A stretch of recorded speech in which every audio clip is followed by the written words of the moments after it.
So I've been hearing a whole lot about ChatGPT. So let's check it out.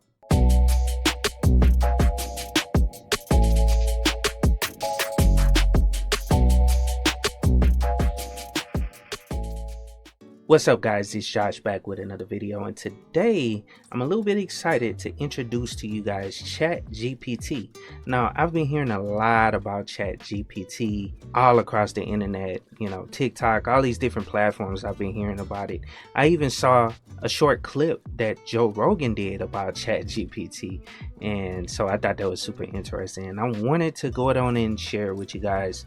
So if you guys didn't know, ChatGPT is basically a powerful language model that assists developers. It was created for developers, and you can do a whole bunch of stuff. You can handle a whole bunch of tasks, from writing code or troubleshooting, your code that you wrote, like as far as the bugs that pop up. What I'm saying? It uses like a state-of-the-art machine learning algorithm.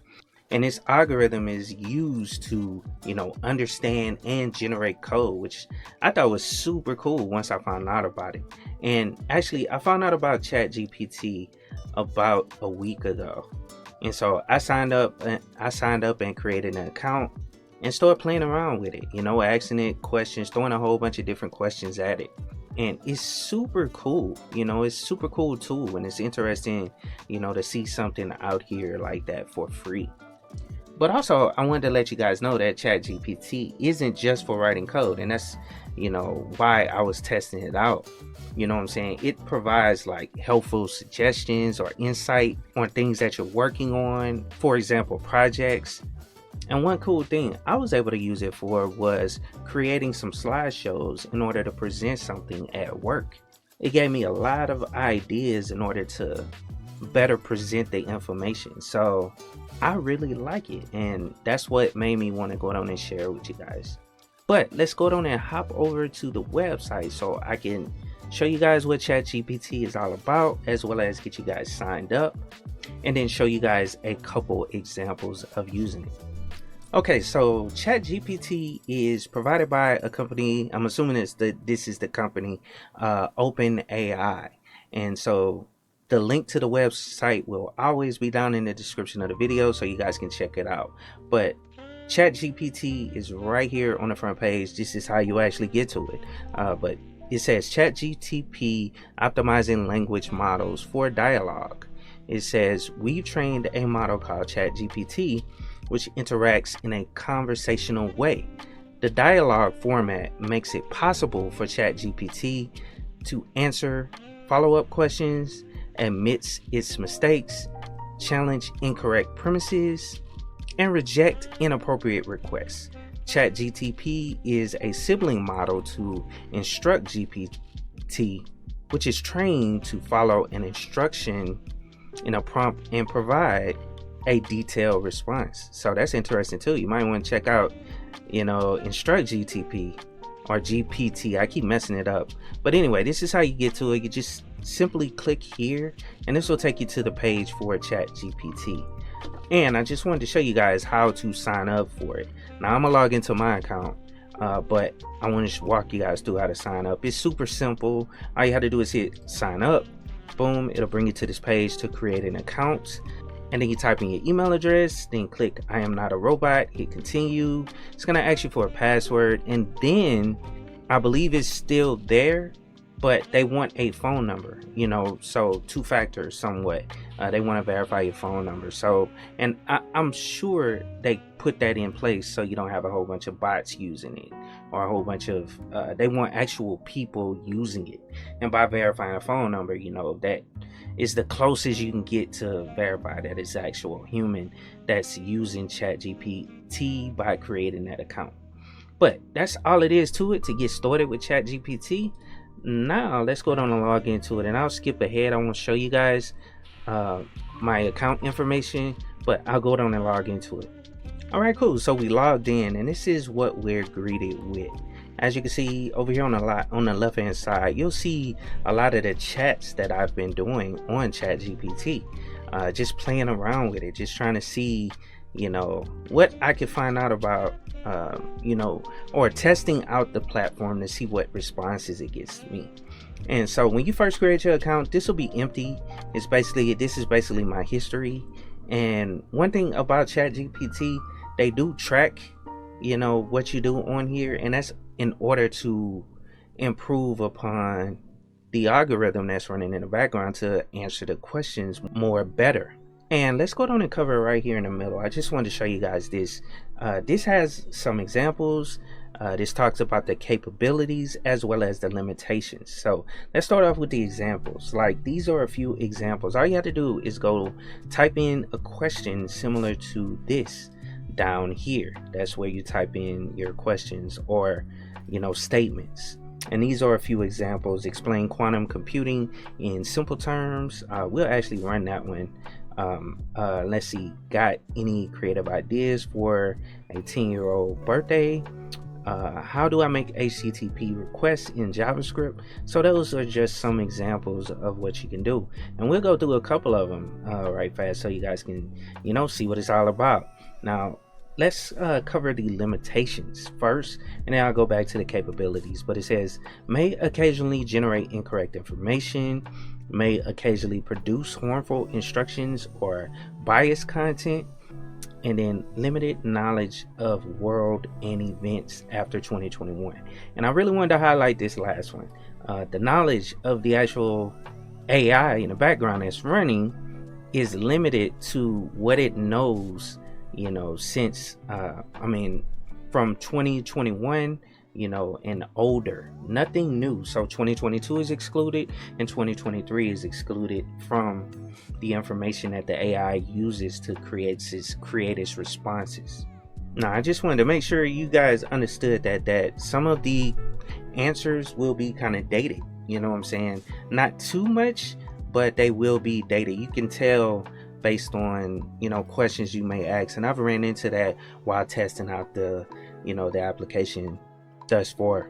Now let's go back over to the capabilities, and it says it remembers what users said earlier in the conversation. So that's dope. You can kind of string along the questions, and I'll show you guys that once we start playing around with it. Now it also says allow users to provide follow-up corrections as well as train to decline inappropriate requests. So that's good that they have those capabilities. It's super dope. Like this one right here is the most important. It remembers what the user said earlier, and it'll kind of make it like a conversation with the AI. And you'll see once you start asking questions, you'll see that it kind of somewhat feels like you're getting responses from an actual human being, a little bit, not too much, but a little bit. And you can tell once you start playing around with it after a while. But it's a good place to start, as far as the responses that it gives you. Now let's start off with these examples. I just want to click on one of them and allow it to answer. So explain quantum computing in simple terms. And that's simply how you use it. You just type in a statement or a question and let the AI go. So as you can see, it'll start listing out its response. It'll write out its response like you're talking to someone. That's the crazy part about it. It's like it's constructing the sentences and everything through this process. And I would love to see the back end of this, as it's processing all of this. I bet that's super dope, to actually see. Now, that's the response it gave us. It gave us a pretty well thought out response. It's very long. It may not be thought out. It's almost like to me, after reading so many of these, it kind of makes me think of, okay, is it pulling some of this stuff from Wikipedia? You know what I'm saying? And not to throw any shade, but some of this stuff seems like Wikipedia posts a little bit, but you could tell it's written by AI somewhat. But it explains things by just, I don't know, it kind of reminds me of looking up things on Wikipedia. But it's a super dope response. It gives you all the information you could think of that you would need to understand quantum computing. Now let me show you guys how to kind of like string along conversation with this thing. So like for instance, what is a cubic bit? You read this sentence and you're like, what the hell is a quantum bit? I'm sorry, I said cubic, but quantum bit. So let's go down and paste that down there. All you have to do is kind of find something else you're interested in, and it'll kind of string along with the conversation. So what is a quantum bit, and it'll explain that quantum bit, you know what I'm saying? And maybe this not that great of an example, because it probably would have given me this if I would have just typed quantum bit in there. And this is one thing I've been seeing for the last couple days, because a lot of people are hitting the website. Like I said, Joe Rogan had it on one of his videos, so I'm sure a lot of people are playing around with it now. But let's hit generate. Yeah, it looks like it's running out of issues, or it's running into issues with this. So let's refresh the page, and let's go here, go back here, and then let's regenerate the response for quantum bits. There we go. So yeah, but yeah, it's been for the last 2 days or so, or last day or so of me playing with it. Recently I was seeing where it was saying they were experiencing exceptionally high demand, and they're trying to scale up their systems right now. So that's what the issue is with you'll see those errors like that.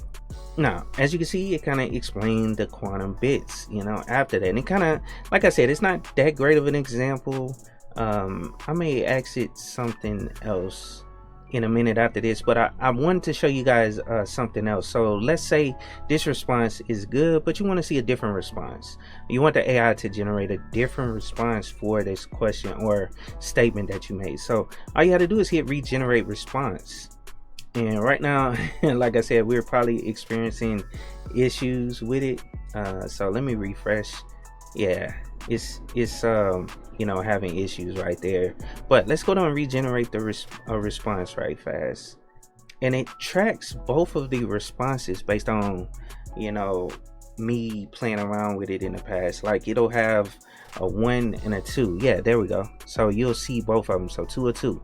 So this is the second response, and I'm gonna go back to the first response as well, and you'll kind of see the difference. You'll kind of see that they're a little bit different. So that's one cool part about this. You know what I'm saying? You can get it to generate a different response if you didn't fully understand the first one. So see, boom, that's the first one. It was a little bit shorter. It kind of expanded a little more on the second response, or at least it put a whole bunch of words in there you don't really know. So let's exit a question we all want to know from the KeepItTechie fam.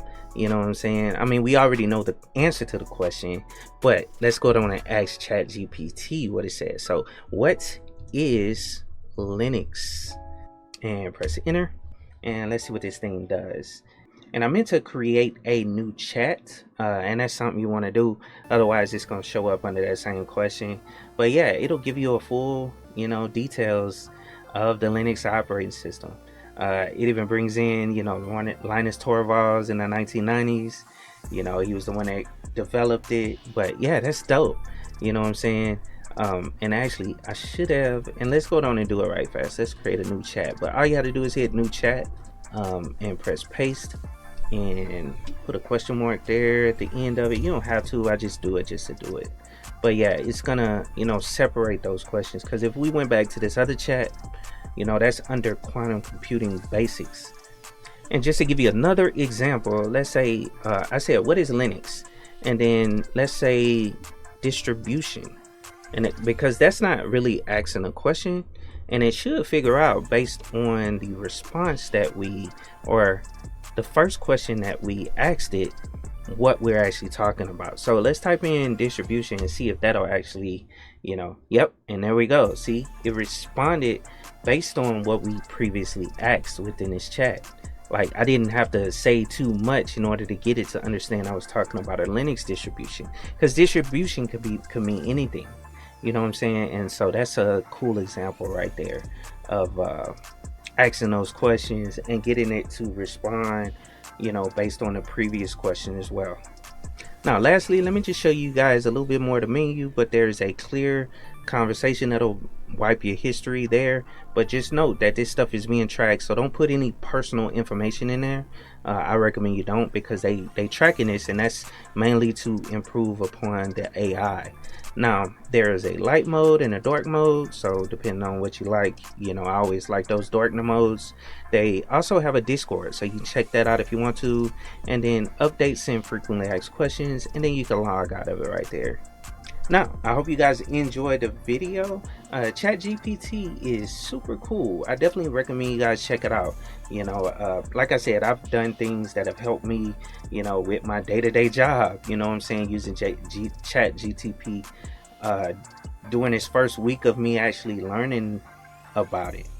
But one of the questions that actually came up while I was first looking at this was, will it make you as a developer or a tech professional kind of intellectually lazy by depending on this thing or using this too much? Will it stop you from actually having that motivation to learn? And I think it will if you heavily put time relying on this actual AI to assist you with your job, your day-to-day tasks. I would recommend people don't do that. You know what I'm saying? Don't use this as a replacement, from you actually gaining more knowledge and expertise in the industry that you work in. But it is a tool. I definitely recommend you guys, use it just to play around with it, or, it can assist you with your job by giving you information and laying out things for you in a simple way, so you can expand upon it, with your job, and you can quickly develop things, by asking it those questions just to get you started in whatever project that you're working on or whatever, but don't use it to fully build out whatever you're trying to build out. In my opinion, that's kind of being lazy. At the end of the day, you still need to understand the importance for you as a developer or a tech professional to continue learning and expanding your skills. Now go down and give me your thoughts on ChatGPT. I definitely would love to hear that. And then also how you use it, if you use it in any way. That would be interesting to hear down in the comments below. But I hope you guys have a wonderful day, and of course, keep it techie.